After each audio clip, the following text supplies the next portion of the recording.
প্রিয় শিবচরবাসী, আজকের এই নির্বাচনী জনসভার আলাত হোসেন খানের বাড়িতে আয়োজিত উঠান বৈঠকে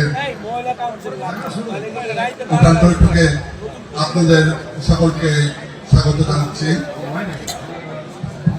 অনেকদিন পরে আমরা সকলে একত্রিত হয়েছি। কেমন আছেন আপনারা?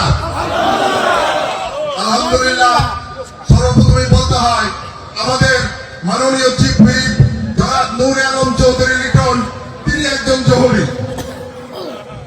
তিনি জহরি দেখেই আজকে আমাদের নাদিয়া আপাকে সে পছন্দ করেছে, সে একজন হীরা বের করেছে, যার